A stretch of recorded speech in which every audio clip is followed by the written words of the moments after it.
Hello. Hello. Can you say your name? Yeah, my name is Nguyen.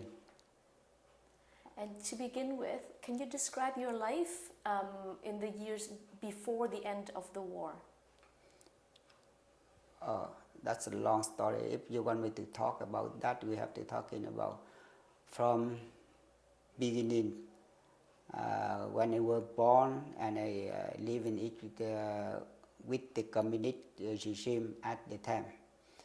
And I born 1944 and we live with communist regime until 1954.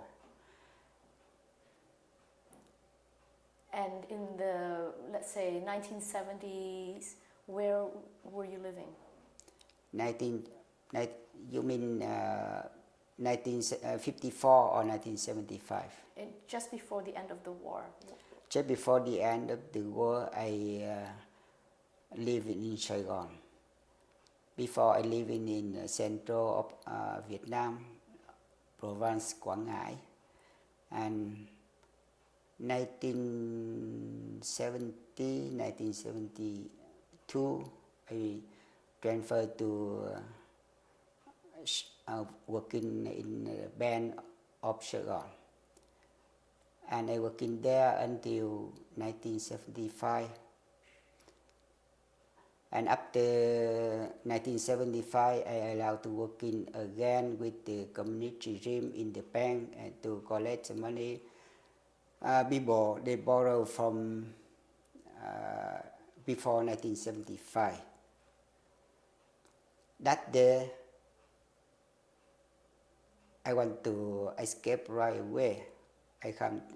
But I have to come home and pick up my wife and my children. And when I come back, every street come to the port, Bạch Đằng. They block the communist soldier. They block everywhere, and I stay at home until 1980. So before the end of the war, you were working for a bank? A national bank of Vietnam, of Republic of Vietnam. And you lived in Saigon? Live in Saigon. You had a wife and children? Yeah, I have my wife and my children there. How many children? That time I have only one boy. And my daughter born in 1977. And you wanted to leave? 1976, sorry. He was born 1976. And at the fall of Saigon, April 75, you wanted to leave that day? Yeah, I want to leave immediately because I know community too much. I know I have a lot of experience about them. I have to have the book, some work I cannot say it now. I write down in the book, can I take it? So you're about to tell me your experiences of the communists? Yes. And with our age, the most of people have a lot of experience and knowledge about communist regime. With us, they call intellectuality and bullshit OSIC. So they decide to get we out of the smoke, of the detoxification whatsoever. I decide sooner or later I have to escape from my country to find another place to live, in freedom to live and taking good care of my children. And so you were about to tell us of your experiences with the communists? Yes. Most of our age, they have a lot of experience about community. And they treat people look like some people working for French government. Some people have intellectuality and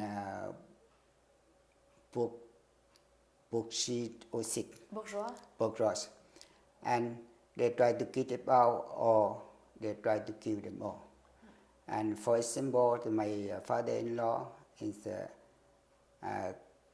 Cao Lai fellows, and they bury alive about 11 people on one dig, one hole. Your father-in-law was religious. Yeah, Cao Lai. Cao Dai, he was a leader, or? No, that's not a leader, only fellows. Oh, yeah. And he followed the religion, and they buried alive. Buried alive because they, not him, but other people. Him including too. 11 people, one hole, and because they put in the flag on the floor and they asked them to step on it, and they don't want to do that, and they kill. The reason they don't want the religion in that regime. That's all. And until I grew up, I still see something like beheading and burying alive too. You saw that? Yeah. With your own eyes? With my own eyes. That time I only 9 or 8 years old, but I know that. And from that day, I remember everything the community did for our people. And from 1975, I want to escape immediately. But I have to come home, take my wife and my son. When I come back, every street they block. That's why I have to stay in my country until 1980. So you said that they excluded anybody who was educated, anybody who was an intellectual, anybody who was involved in business, yes, in trade and commerce, and called them bourgeois. Were you able to keep working in the bank? I work in a bank because they want to collect the money from the people. They borrow from the old government before 1975. And 1979, almost we collect almost the money for them, and they try to pressure on us. One thing, they want to keep us out of the source, out of the regime. They want to keep me out. That's why the reason they want to kick me out, because they don't like the people working with the Republic of Vietnam before. And the second thing, they want to kick me out because they want to take all my house and my property. Can I ask them that? So they try to fire you from your job? Yeah, they try to fire the job, but before that, they have to do something else to make we feel no good, and they try to make me quit. And before they fire. When was that? What year? 1979, almost 1979. So, in the 4 years after the fall of Saigon, you continued working with them? I continued working with them in the state bank of province Bien Hoa. You moved to Bien Hoa from yeah, Saigon? That day, they send us go anywhere. We working in Saigon, and they send to Bien Hoa, and we do everything. We collect the money for them, and when they almost finished, and they try to put the pressure on us, but we. Can I ask you, when you say collect the money, are you talking about tax? No, some people borrow money from the bank before 1975, not tax. and we have to collect everything for them. You called back all the loans? Yeah. Right away? Right away, because that time, before 1975, you can come to the bank and say, oh, delay for them about 1 year or 6 months, but for communist, right away. If you not, put in jail, and every money we collect easier. What did you went physically to people's doors, knocked on doors? No, I have to send the letter to them, and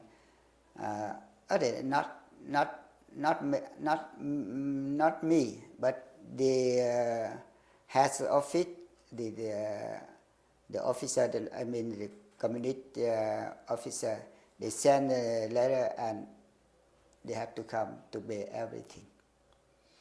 We only collect because we know the list, we know the people to own the money before 1975, and they use me again, and we do a job for them. That time they don't know anything in the bank, and they don't know anything in the office. You probably have experience of the currency exchange. Yeah. 2 times that happened, yeah? But they issued new money, and yeah, I have to go to change money twice, and this time very hard for us. That was a big shock for everybody. Yeah, big shock for everybody.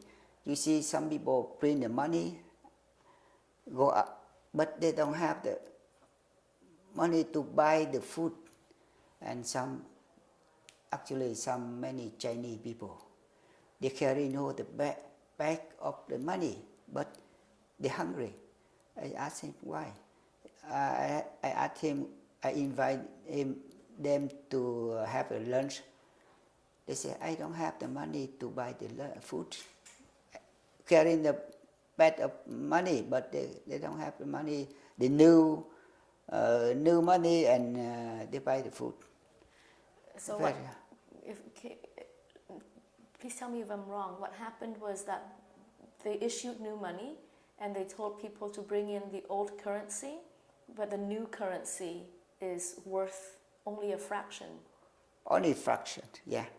And I don't know, they bring the new money, and 5 or 6, I use $6 for the old money to take the one.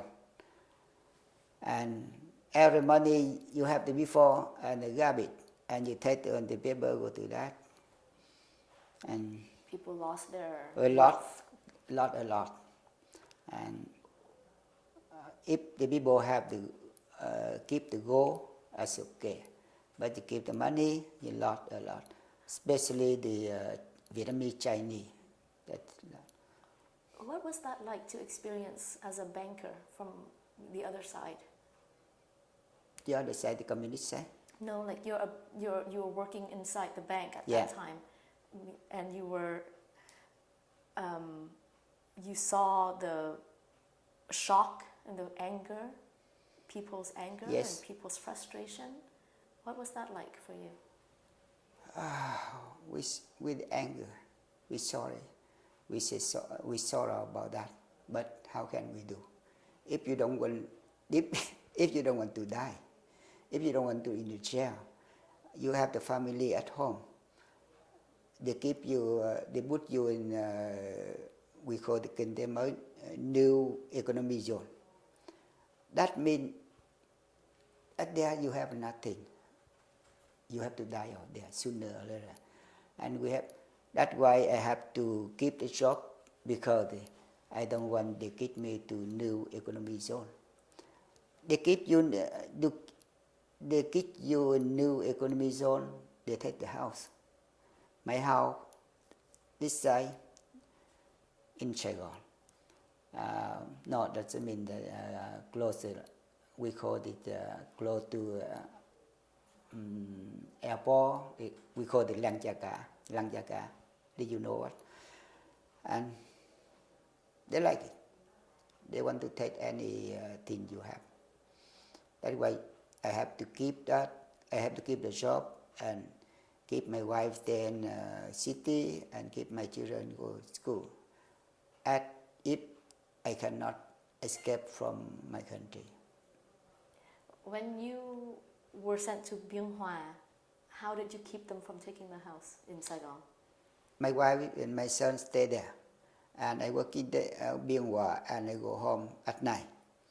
And when I change the money, I work in you know the Saigon. I work in Nguyen Duc Street, that there. But I have to do twice. And so when I came home and people around me, I hear they change the money. I said I didn't know because we didn't know actually. They don't let me know. We work in there, but look like nothing. They don't let me know everything. And when I come to Biên Hòa and they close the door and they keep us inside, and the next day they send me to there to do the work. We know nothing. And when you come home and some people ask me, and some people yelling at me, why you don't tell me? Why you? I say I didn't know. I didn't know anything. Nobody know that. Only community. Nobody know that. And even my wife, she cannot change the money too either. I cannot do that. Did your wife earn a living during these years? You mean after 1975? No. Before 1975, she is elementary school teacher. And after that, they get she out. They get her out. And she stay home and go to, we call the black market, not black market, we call the chợ trời. Take the old clothes, go to sell to the mostly the people come from north. Old people for us, but new for them, and we had to sell that and buy that and sell that. And so 1979, you said that they tried to kick you out of your job. Yes, and because they didn't want to use us. The reason I tell you before, because they don't like bourgeois and people have educated. They don't like it. Especially they don't like the people working with the old government. They try to kick them out or to get put in jail, and they do everything. They keep the property. That's the point. And that was when you decided to leave? I decided to leave, not only that like that, but I decided to leave because I know the community before. They're pretty and they do everything against people. That's why I decided to leave sooner or later. So how did you try to leave? I tried to leave after 1975. I cannot go to Bến Bạch Đằng to go, and I tried to escape by boat. And some people cheated me, and I lost the money, and they put me in jail. My wife, my brother have to give them the money and to take me out, And 1980, I have nothing. And some people asked me go to the escape by foot. So how did you try to leave? After 75, I failed to go to escape, and after many years before, after that, I tried to escape by boat. But many people cheated me and I lost all the money. And one time they put my family in jail, and my brother have to give them the money and take me out. You were caught? Yeah, I caught and they put me in jail. The whole family? The whole family. For how long were you in jail for? About 3 months, and they take the money from my brother and they let me out. Everything that time we have to use to go and to give with them, and we get away with that. And after that, I have no money at home. I have no money to pay for escape. Until 1980, some people asked me to escape by road, by foot, without pay advance. When I came to Thailand, I give a note to my wife and they pay at home. That time I said, okay, we have nothing to lose. If I unlucky, I have to die and die by myself, and my wife and my children still there. But if I lucky, I come to Thailand, I come to another country, and I bring my wife and my family to another country. That meant I have to go. I have no choice. That's why we have. I know the go by foot. That's very dangerous.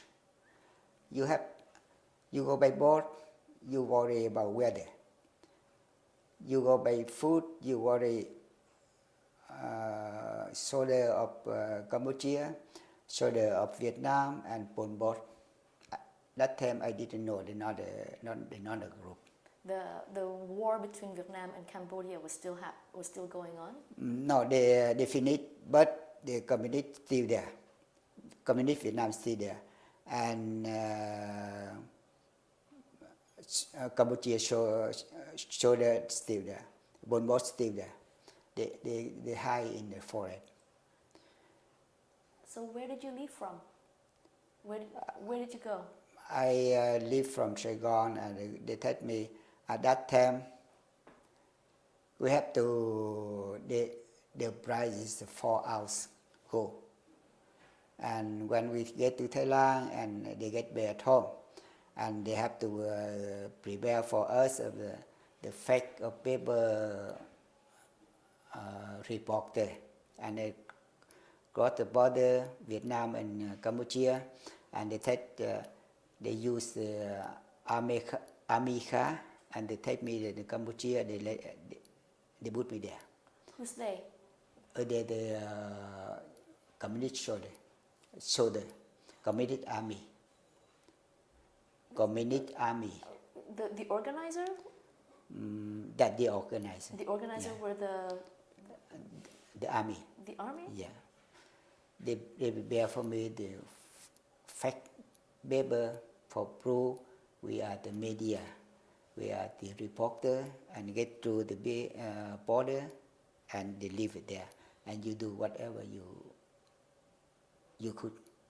I do whatever I could. And in Cambodia, we have to buy the food, buy the clothes, buy the sandal, buy the everything to dress up, look like the Cambodia people. How many were you in this group? I have 7, one lady. Then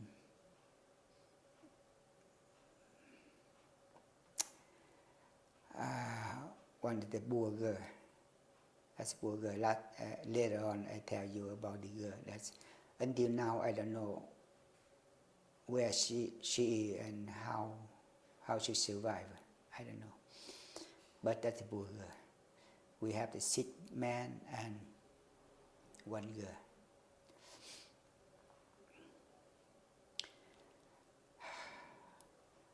We stay we go around in the forest about 15 days. we prepare only 10 days. We prepare the food only 10 days, and we get lost until day 15, and we get caught by another group. They call the soldier of Prince Nguyen Duc. That the works. That the work thing. That day they caught us and they asked us to took off all the clothes, the file or the money or the gold we carrying, and they take it. And they get we out of the camp and they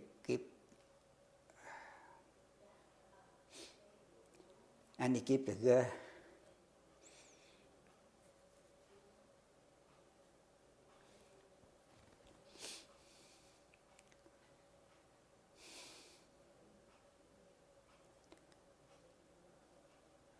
Only 17 years old. They take time to rape.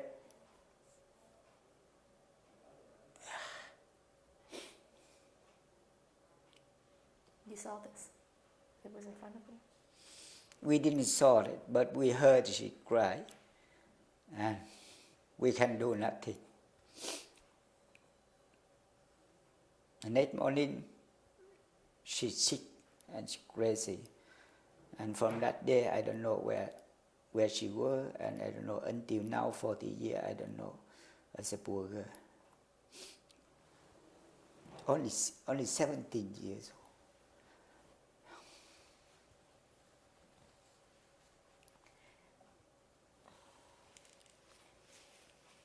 So,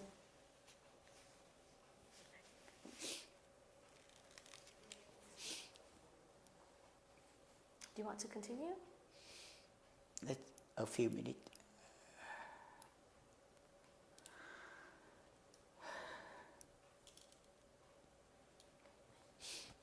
Okay. Can I go back and ask you a few details about what you've said? Yes. The time in the jungle when you were lost for 15 days, in your group of 7 people, was there anybody who knew where you had to go? No, we didn't know anything. We take the instruction, we take the map, they show me how to go, but we have to go at night. In daytime we worry about soldier of army of Cambodia and army of communist, and at night only one thing, the bonbot, soldier of bonbot, and we have to go at night. We have the chance to go at night, and we don't know where we go. We don't know west, east, south, north. We don't know, and we follow the bath, but too many baths there. We don't know. And one night, bonbot soldier the face of us about 5 or 6 meters. They shoot on us, and we ran to death. And next morning, we gathered together and we continue to go. But you would never know what path you were on. We never. We think they're easy, but it wasn't easy. When we get in the jungle, we don't know too many baths there, and we don't know. They show me that bath, but when we get in, any bath is same, any street is same, and we get lost. Actually, we get lost until day 10, food and everything gone. We have nothing to eat. For me, I can eat 1 or 2 days. That's okay. But some people they cry, they feel stressed, and they become crazy. They become crazy, and we have to eat everything we could in there. The problem is we don't have the water to drink. If we have too many wells around that, but we cannot because in the well we see the body in there too. Dead bodies. Dead body in there. They hit the head and they cut off the head. They put on there, and we cannot drink with that. We have to cut the tree and we use the water from tree to drink. But that's nothing. Day 15, that day not the group caught me. That's the worst. We have to do everything for them. We have to. We have one bag of noodle a day, and we have to do everything of them. Like what? Like we call we have to frit. I forgot that. I did for fork for them. Did and what's in Vietnam tiếng Việt là? Công sự chắc cô không biết cái đó. Đầu công sự, xây công sự cho tự. Frit. Yeah. You dug. That and they build look like build the tunnel for them. Yeah, and they hide from one boat. They hide from Handsome Rin. They hide from Vietnamese communist Vietnam too. They hide everywhere, and we have to build the tunnel for them. I have to do everything for them, and we have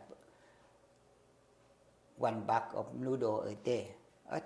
One bag of noodle a day, I don't mind, but I mind we cannot get to Thailand, we cannot get to Red Cross, and we stay there until that. And one day, I have about a month. You're doing that for a month? Yeah, about a month. And one day, they lucky for them, they caught another group. Too many girls and people and men. And they only take the money and they have the girl to enjoy that. They have the party, they drinking, they run. And my friend and I sneak to the border, Thailand border, and lay down out there. And early morning, we come to the Red Cross tent. Red Cross tent. From that day, we feel a little bit okay. So when you were caught by this group, this Prince Sihanouk's soldiers, soldiers. You knew where you were about? That close to border Cambodia and Thailand. They close to that. How did you know that? Yeah, because we stay here. We look at the Thailand. We see the Red Cross flag. Yeah, but we cannot come there because they don't want me. They don't want us to contact with the Red Cross staff. They worry. We tell Red Cross the bad story about them, the raping, the everything for them.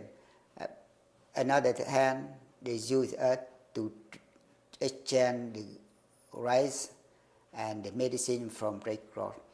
If today they receive one person, Red Cross give them 1 or 2 bag of rice or medicine. They use us to change something like this.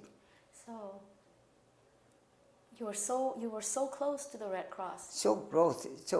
We see the Red Cross flag, but we cannot get there. You were captive for a whole month and doing hard labor.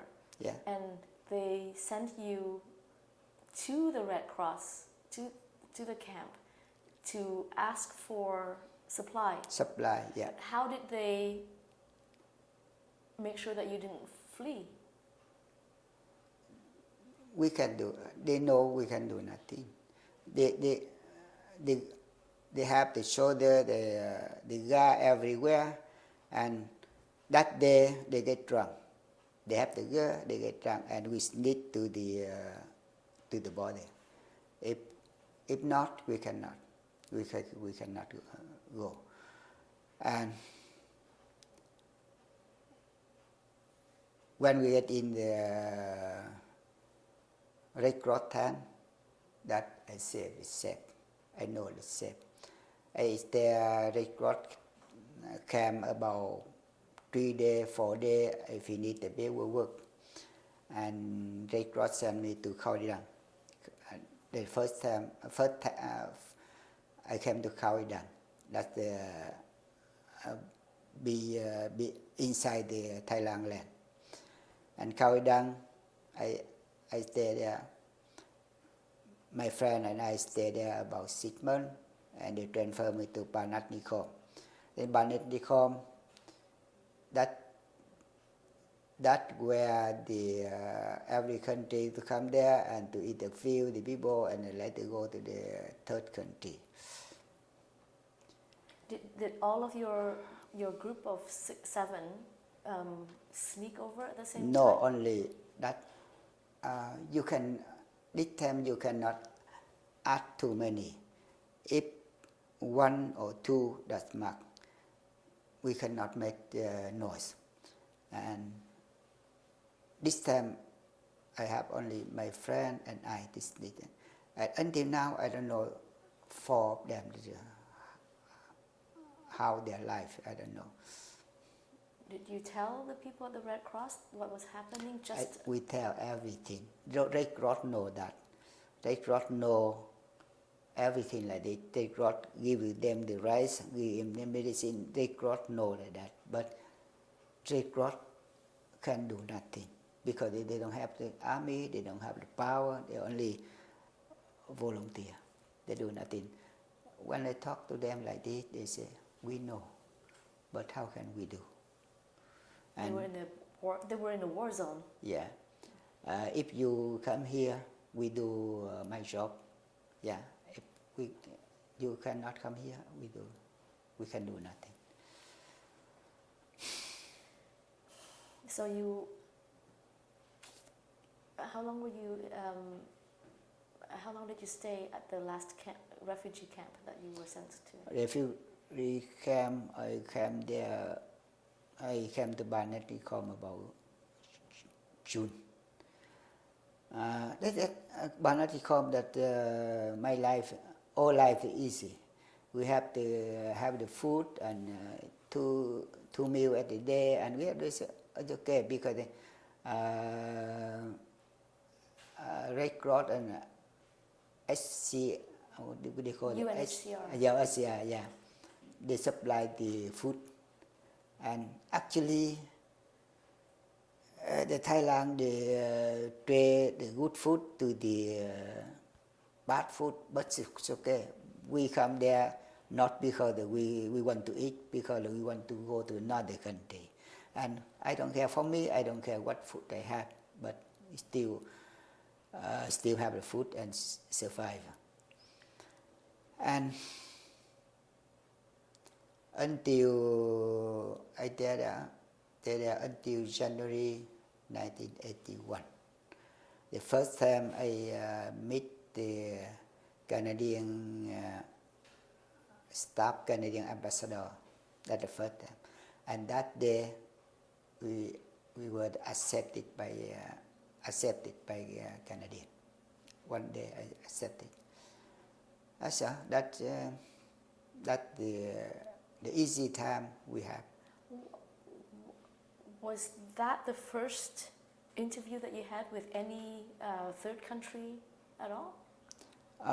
No, I don't want when you have another one country to interview you.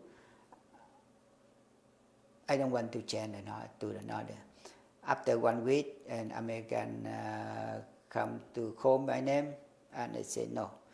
I said, if we go to Canada, and we're lucky.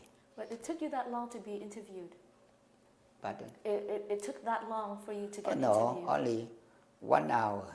No, but you waited for quite a while. Waiting for call my name the interview about 6 months. About 6 months. So during that 6 months, no other countries No, came to no other. interview? Many countries come to interview, but if you have the name on the list, you coming up. If you don't have a name, you have to wait. The leader of the camp, they give the SL the lead, and the SL go to give it to another country, and another country select for the name, and they come to call you and call you to interview. You cannot see them come in and you go to see them. No, you have to wait in the list. So how did you decide that you wanted to go to Canada? Yeah, that they give me 3 choices: American, Canada, and Australia.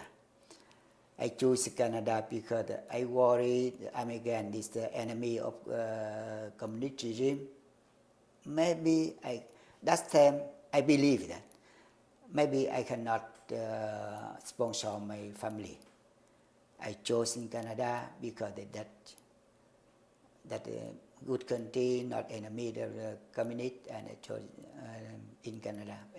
Go to Canada, and some people asked me next week, a week after the American come to call my name, and they say, people say, you refuse the Canada and come to United States.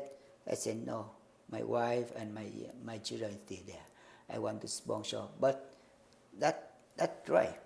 When I came to Canada, but until now, my wife, I don't regret for it. I very happy will come to Canada because when I come to March 13, and day after I come to office and sponsor for my family, and they do right away.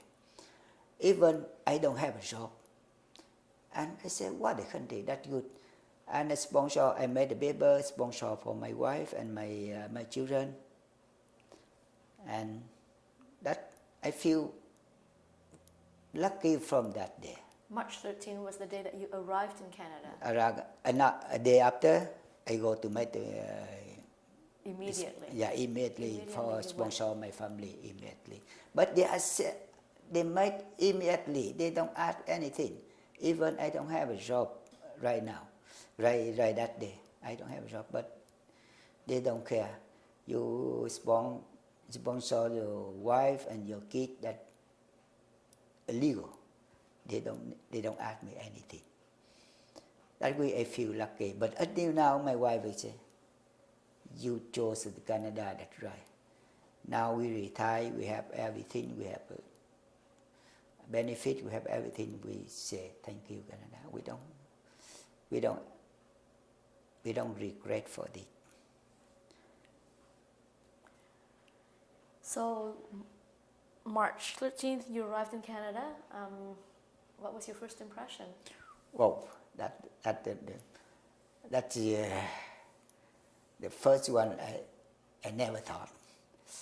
When I came to about 250 people on board, and I looked in the window, I saw some about 100 Canadians. They hold the flag, they cheer.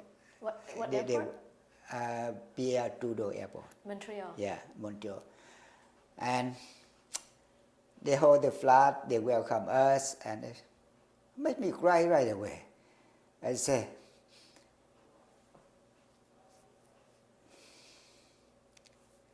I thought I never had that, but we have. And they follow us, come to the barrack, and they give us everything we need: clothes, shoe, scarf, toothbrush, everything we need. But they don't care you have the family in Canada or not. Everyone have the equal to give, same like this. And that day, I say I'm right. I still second talk, I am right. In Canada, I am right. Yeah, made me cry that time. Yeah, when you compare it, the community, and you compare with the country you brought in, and you compare with when you land in the Trudeau airport, very highlight, different light highlighted, and I cry like that. And were you sponsored by the government or by a private sponsor? By government. Yeah, but by government, for me, later on I tell you about that, because by government or by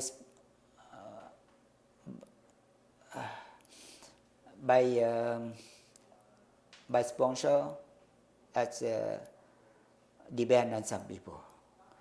By sponsor, they good for the people, the teenager, for family, for widow, for anyone lack education.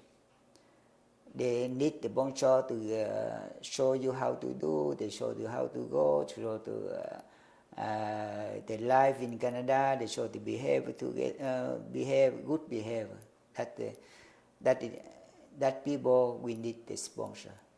But for the people, the young people, that time I was young.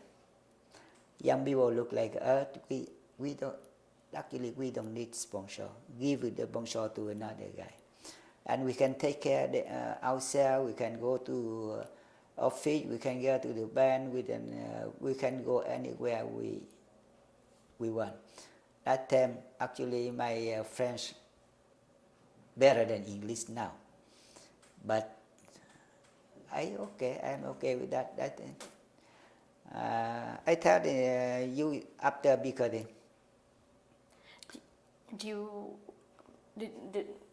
what did the government?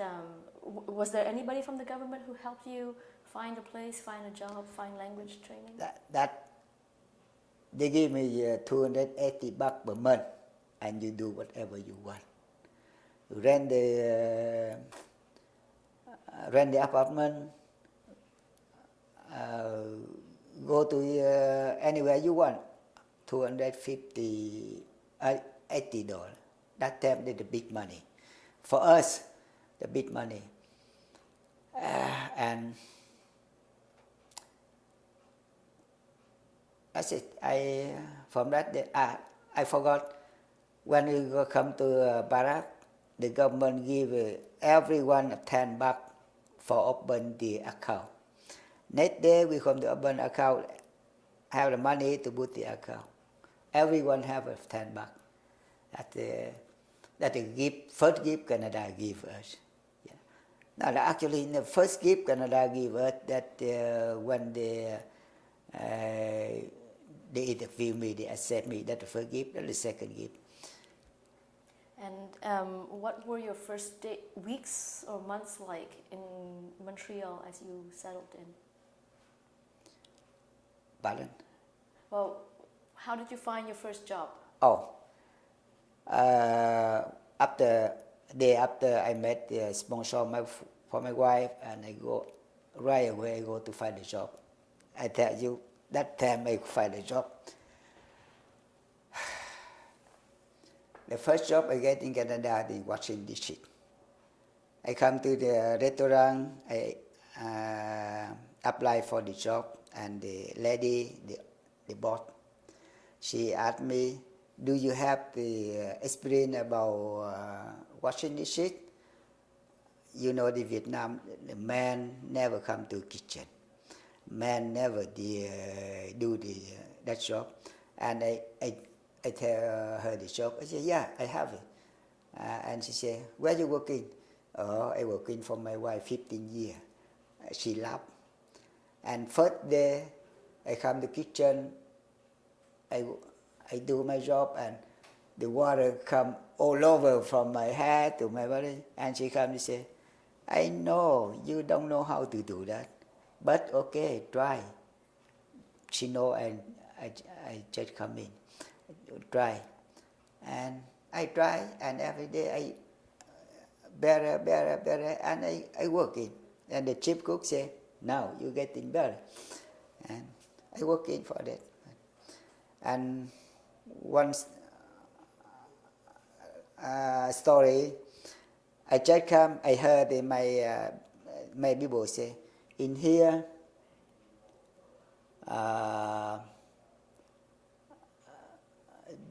beef, the more expensive then. And I lunch, the chief cook say, Mien, what do you want for lunch today? I say, okay, give me the fish. He said, what kind of fish? I don't know what kind of fish. I say, any fish you give me. But the chief, they don't care what kind of fish. They only cook for me. And every day, my lunch, fish and salad. And week after, and my people, my friend asked me, what you eat in lunch? I say, oh, I only eat fish. I say, oh no, that fish is expensive in here. You cannot every day eat fish. I say, I don't know. I think it is cheaper because in my country fish is cheaper. But the boss and the chief, they say nothing. And another thing, she told me, you eat the fish, you have to have the red wine. She bring red wine. I said, no. When I drink wine, my face becomes red. I cannot work. She said, okay, eat the fish. 1 week, 2 weeks, I use fish for lunch. And people say, no, in here the fish is expensive, the seafood is expensive. I say, I don't know. I say that the cheap will look like my country. And that day, another day, I come to restaurant and the chief asked me, Mien, what do you want today? I say, give me the beef. I say, why? Why you change? I say, my friend say, the fish, they expensive in here. I cannot spend too much money from the boss. I said, I don't care. You want the fish, I give you fish. You want the beef, I give you the beef. I said, okay, now give me the beef. And some people laugh. I say, okay, I don't know. That's I don't know. And after 2 weeks, I get the paycheck. I use that money to buy everything, clothes, medicine, everything, all money on the 2 weeks. Especially one door, they call the puppet. That time, the door didn't. She know how to talk, and she know how to move. She know how to fling the eye, and I sent to my daughter. My daughter very happy about that, and I sent all the money. After another 2 weeks, and I don't know. My wife, she get the information from who, but she say, if she sent me letter, she say, if you don't go back to school or you don't change the job, I refuse to receive any money, any gift from you. I said, oh. I asked her why. In here they do every job. They support family. They don't care. He said, but we care. And I quit the job.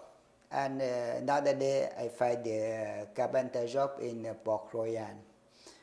I do the carpenter job, the same money, $375 per month.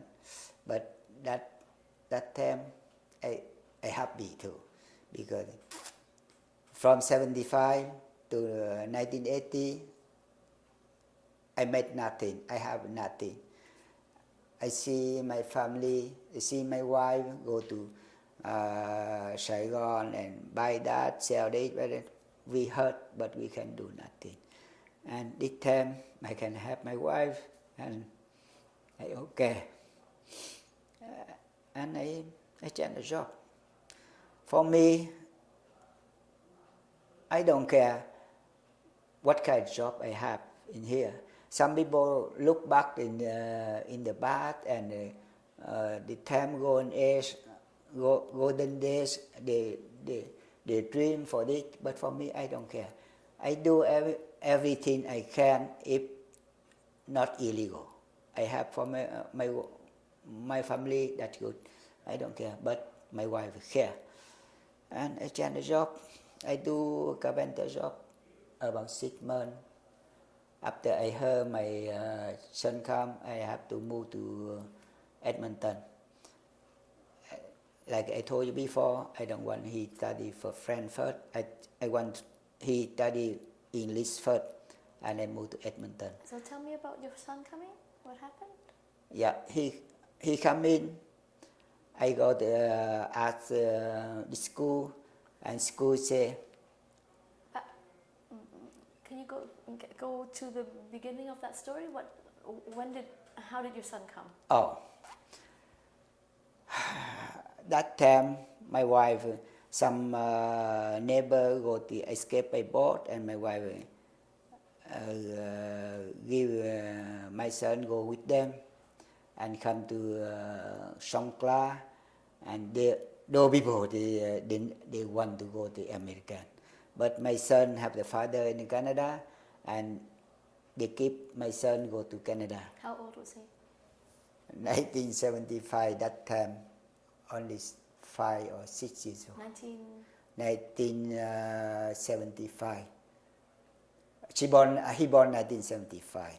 That day. So 1981 he went. Yeah, 80 he went, and about 5 or 6 years old.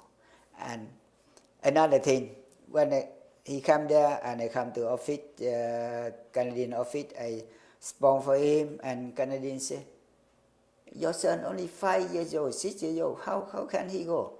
I say, I don't know, but now she's in Thailand, and I made sponsor for him 10 years. I have to cover for him for 10 years, and 6 months later, I come to Edmonton, and he came. Can you go back a little bit? So he was 5 years old, and you sent him on a boat. My wife sent him on the boat. With some relatives, neighbors? Relative and neighbor, yeah. And do you know anything about that trip? I don't know that, but that scare me. And I told my wife, why you give he go like this? He didn't know everything, but my son, he didn't. But in Vietnam, you know that if they have the chance, they send. They don't know how danger in the sea. They don't know how danger the son live alone in another country. They don't know about that. They don't care about that. They send, and that scare me. She didn't want to wait for your sponsorship. Oh, she have sponsorship. She apply for go to Canada, but she still work. She still escape. She don't trust. They don't trust the Canada go on like this. They don't trust the system like this. Apply for resume, but she still escape. She did not believe that she would be She sponsored. did not believe a system, Canada have a system like this. But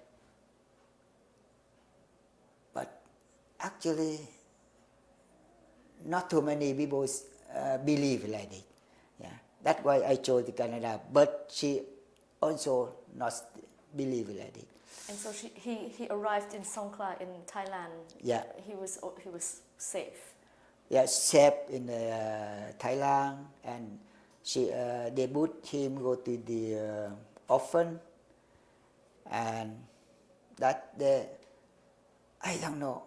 Actually, I go to work, but my mind in my son. I send money. They say that he didn't receive it. I know the in Chief it became very hard to have the food, very hard to have everything.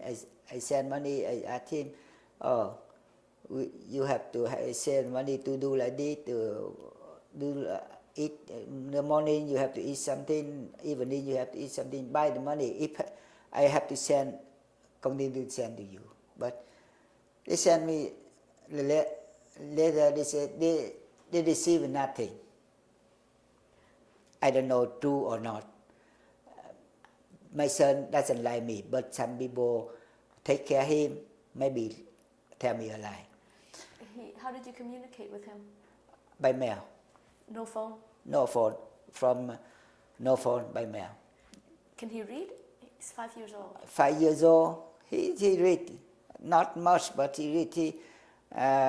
Grade 5. 5 years old, grade 5. He can say the name, he can read. But they have some people living with him, they read and they tell him. That's why he stay in camp a little bit longer. And he can write to you? Yeah. He told you? He can write to me, and I don't know how to do. And one thing I didn't think about it, I have to send money, go to ambassador. I say, dear Madame and Monsieur,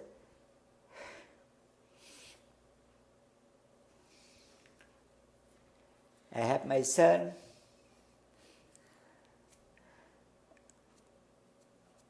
I have my son, 5, 6 years old, like this, living there, and I send money, but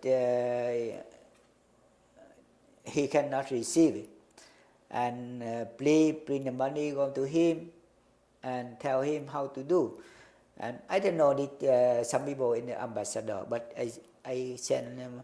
I write a letter and I give him the money order. I give them a money order. They exchange the baht money of Thailand. They bring to him and they give it to him. They give it to the guy. Take care of him to buy the food. He like eat pho. He buy the pho and cook every day for him every day. But I don't know how much he eat. I know that some people eat with them, but I don't care. If my son have something to eat, and I said I continue to send to ambassador bring to him, and I send ambassador bring to him. Yes, sir. That's all. Until when he had the list, they waiting for him in Lumbini. But he wasn't show up because many people there don't tell him. They want to keep him there, and they send the money and they spend with him.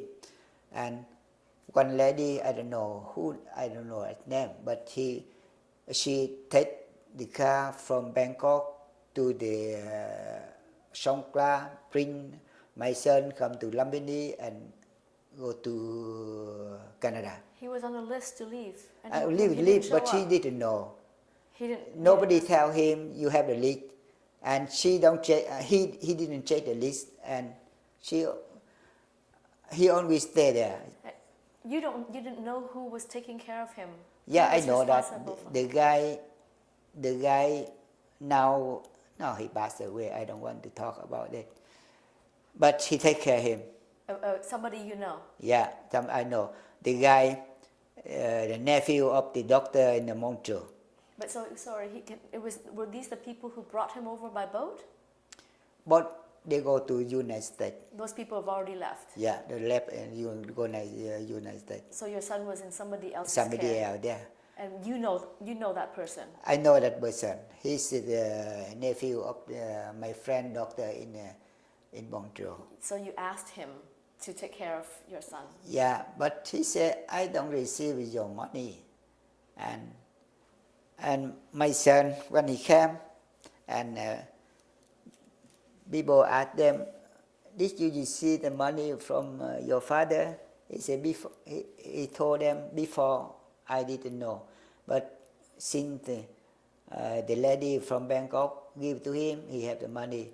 And when we have money, they have the party, they have everything. I said, whatever he do, my son have the food. And when she bring my son to Lumbini, that the were waiting for on board, and the government called me. This day your son come in, and I come to airport to pick him up. And this person who kept going to deliver the money by hand, she was an embassy staff.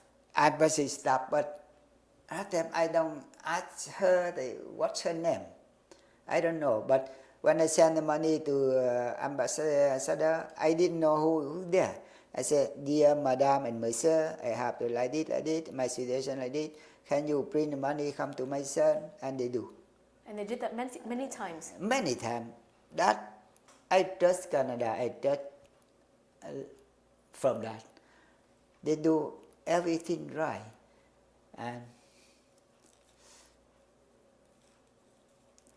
I look back, I think we are lucky. We're lucky.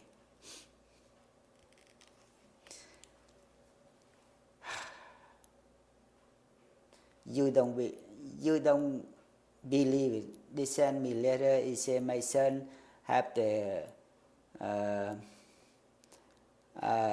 sit and have the do like this. I cannot sleep. That time. He was sick at camp? No, they not sick, but they told me my son sick. I asked him when he come, do you sick many times? He said no. I'm not sick. I only play and do. That's all. I'm not sick any single day. I said, oh no, that's good. But at least finally he came to Canada. I don't mind anything happen to him, or I don't mind how much I give it to him. And I say, oh, thank God you come here. That's okay. That's good. How long did it take for him to come to Canada? My son? Yeah. How long did he stay at Songkhla? Not too long. About 5 or 6 months. Yeah, not too long. 5 or 6 months. And so you sponsored him over to Canada? Yes, I sponsor him. I come to office, I sponsor him, and the officer say, how many children you have? I say, I have only 2. One boy and one girl. One girl stay there, and I sponsor. The boy come in, I sponsor. And he say, he only 5 years old. Why he go? My wife sent him to the relative or the friend neighborhood, and bring him there to Thailand.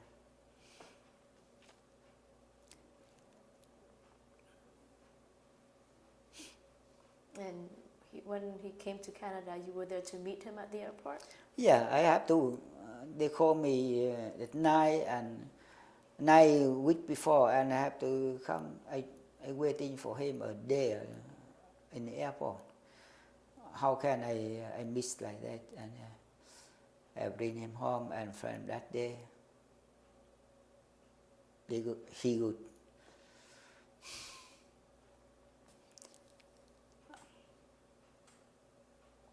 But now I look back, I have a lot of trouble with that, but I feel fine now. And my wife and my children have the good in here. I have the good life in here, and I thank God and thank you, Canada, for everything. When did you sponsor your wife and your daughter over? I told you, day after I came to Canada. No, but when did they come? 1984.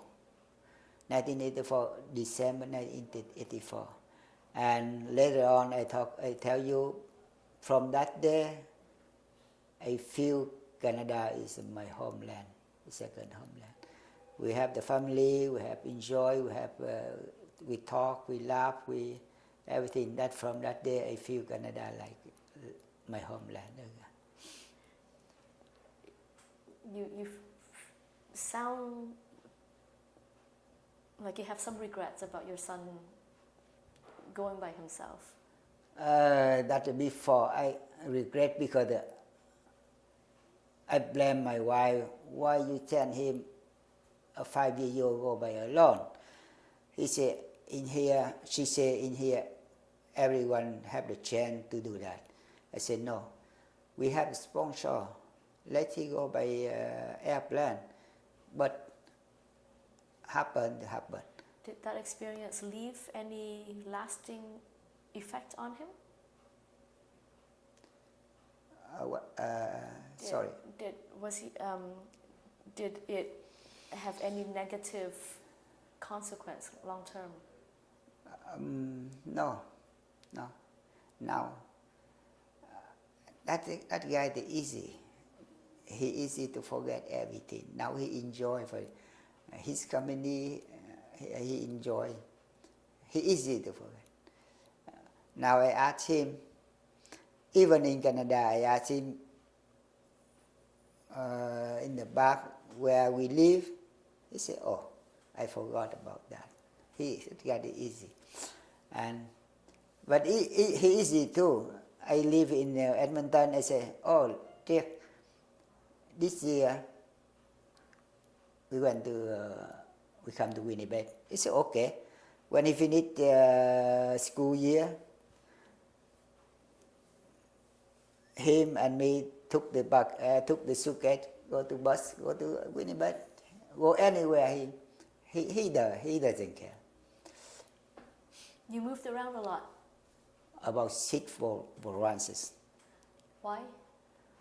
First time to Edmonton because of my wife. My son have to study English. From Edmonton, I have lay off. I have to come to Winnipeg and take some course for grade 12, and I plan to go to university at night. And I take enough the course for go to university. I come to Vancouver. I come to Simon Fraser and take the first year for Simon Fraser. And that time my wife had come. And I said, no, my wife will come. I cannot go study anymore. I come to Toronto where they have a job, too many jobs in here. And 1986 I came to Toronto and until now. And what were the jobs that you had in Edmonton and in Montreal, I have the band carpenter. And go to Edmonton, I don't have a carpenter job. I working for factory for coat, leather coat. And but that time I compare with the money I get in Montreal and the Edmonton, 3 times, 4 times more than that. And I'm very happy. And I only look right here. I don't look up. I don't look down. I look right here. I say I have more than many people.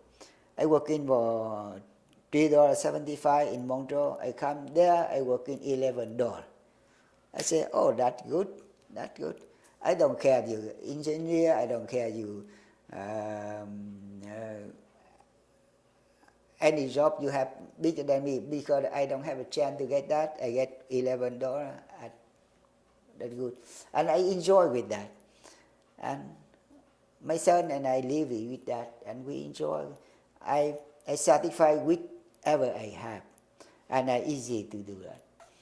And some people now complain, we have the old age not enough. We have the money not enough to spend. And I said, what do you want? Now we don't go to work. We have CCB, We have OS, we have everything. We have the medicine, we have everything they cover. What you want? Some people doesn't they contribute to Canada, but they always to complain like that. To get don't complain. We say don't complain about that. That's enough for us. For me, I don't complain. And when you were studying, when you enrolled in the university at Simon Fraser, what were you hoping to study at? I want to back to my background and I want to lawyer.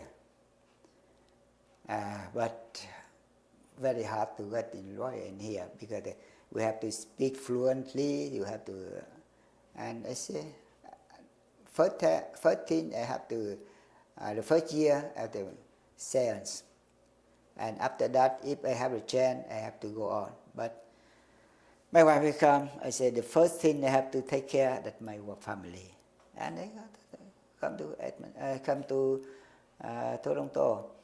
My wife have to wait in about 3 or 6 months, or 4 or 6 months. They come. Because my children finish the school year and they come to Toronto. And from that day, we go to work. We give money to my children go to school, and we buy the house, and we live in everything is normal. What kind of work did you end up doing in Toronto? And Toronto, I back to carpenter too. Carpenter is easy to find a job, but the money not high, but easy to find a job that time. And I work in a carpenter and a friendo kitchen, and I know. And when I work in the same work with the Canadian, but they get better than me, more than me, and I have to change to store feature. Everything I change the job, I have to get more money. And I come to another job, and I say that guy, they don't better than me, but they get better, more than me. Then I have to go to school at night. I go to work in day. I go to Shop Brown College. I take the blueprint reading. I take the drafting, and when I see the the drawing, I say, okay, as a boss, you don't give me more money. Look like a first class or second class, I go. I say, come on, leave it. And I talk to the big boss, and they give me more money, and I stay. And from that day, I keep the job, and that's for my living. But you lucky. Sometimes I have lucky that like this. I working with the old man, Italian man, and I build a big counter, and he know I can do everything. And when the counter build up, and he stay home, and he called the boss. He said he quit, and the boss jump up and down. How can I do the big counter here? And he come up to me. He said, Mien, you can finish that? I said, yeah, I finish that with condition you have me to take the blueprint at home, the drawing at home. I have to study and I finish. And he said, okay, you do whatever you want. Evening, I work in the evening, I print the blueprint at home and I study and I come to work and I do like that. A month later, the counter shipping outside, and they store everything okay. And the guy, the old man, the guy they show up, and the brand manager say, xin lỗi, why you coming up? He said, if I don't do like this, the guy here don't have a chance to do that. I have to quit.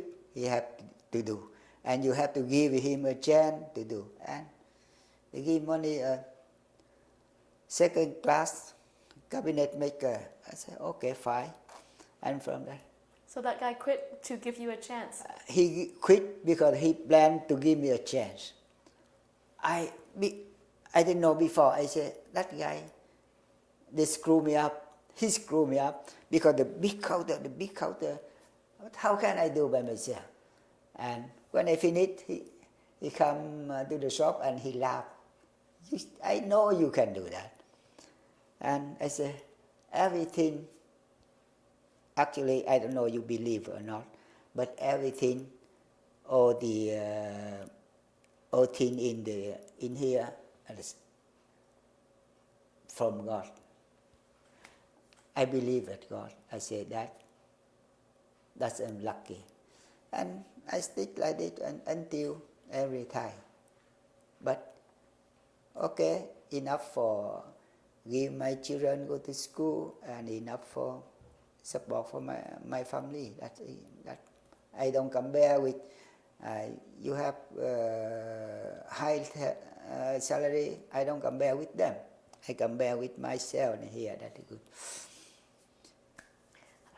40 years now, 40 years later. Yeah. What do you think of the life that you have built for you and your family? Since my children graduate university, I feel my life very good now.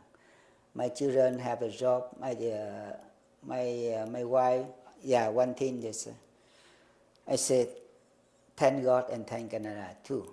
My wife, 11 years before, my wife had the breast cancer, and I think she going to die. But she okay until now. And every medicine the government cover, everything I don't have spent any penny from my pocket. And my sister and my family, my relative in United States, they say, if in United States you have to sell the house. I said, that's why I chose in Canada. My wife will say, now I know you right choice. I say, because I don't know that God give me the idea like this. And I thank you, Canada, for that.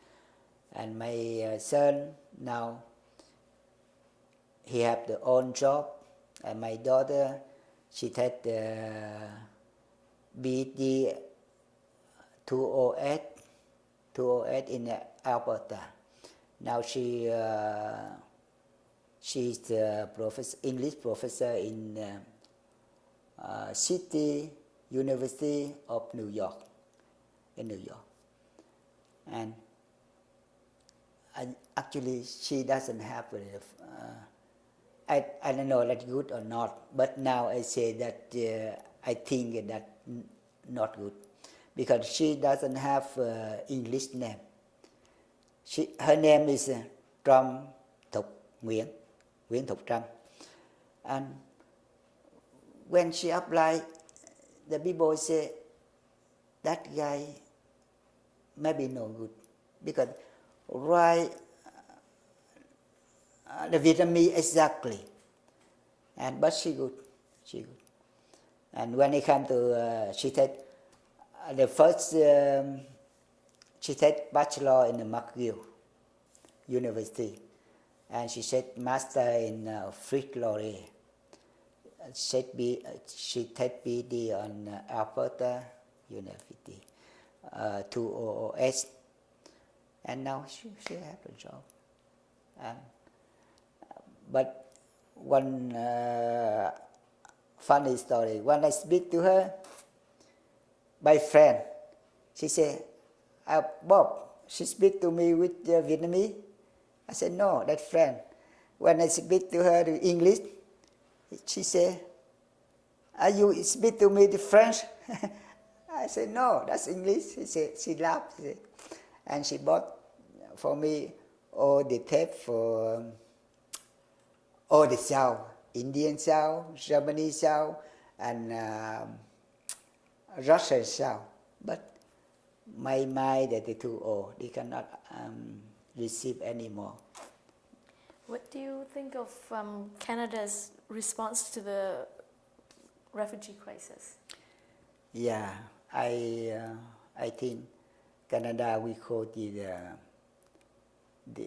top of country of human rights. But not like this. We have to receive any people come from on the world. We cannot do that. We have to select the good people. We cannot bring all the people in here and some people criminal and some people do no good and spoil in the country. The country now is our country. We cannot say the Canada country or someone else, but it's our country. We have to keep the country go smooth. We have to keep country good. And I always tell some people, the Vietnamese people, then here like this, we don't spoil this country. This country don't good. We don't spoil it. What do you talk to your children about your experiences? Yeah, they know about that. What can they learn from it? Yeah, they learn about that because they don't see what I tell you them, but he believe me, he trust me, and he know that his grandfather died by communist, the buried alive. They know that. Because every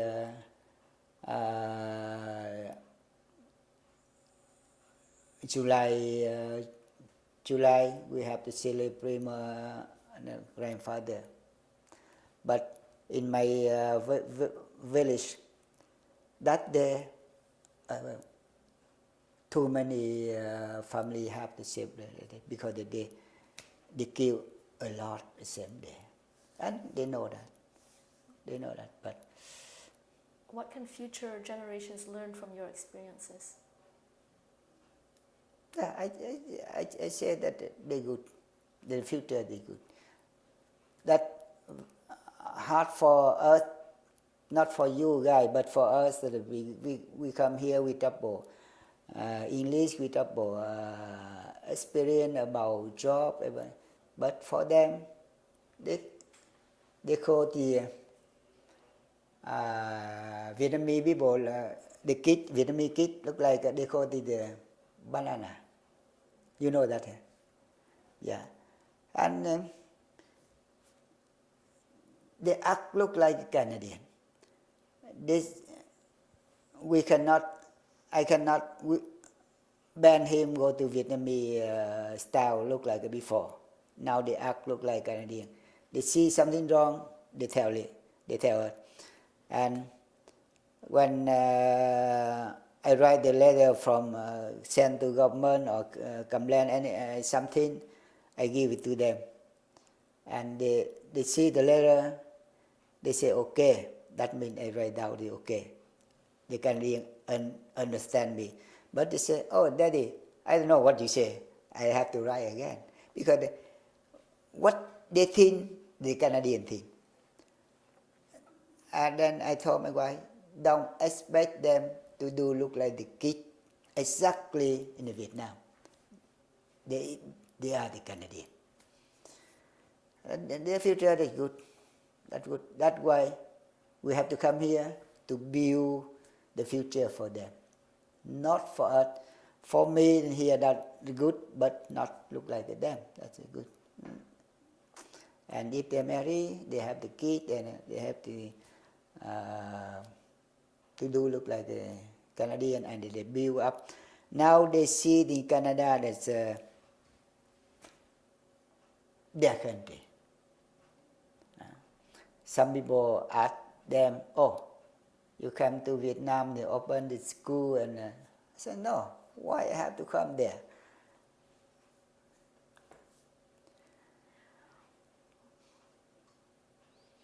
Well, thank you for sharing your story.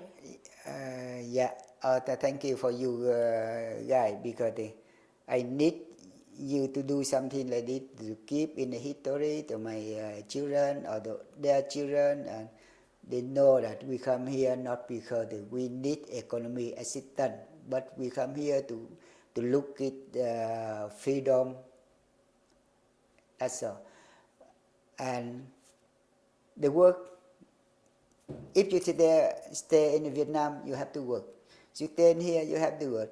You don't put the heavy on shoulder of Canadian. We have to contribute and we have to build up the country. That's country now. We have our country. But the Canada, that very quiet and beautiful country. We have to do like this. And I have to thank you guys, and to do like this, and to keep history, and the people after that, they know that why we here. We here because we seeking freedom, not because we seeking the food, we seeking that the children after that, they don't shame with our people. That's it. Thank you for you all. Thank you.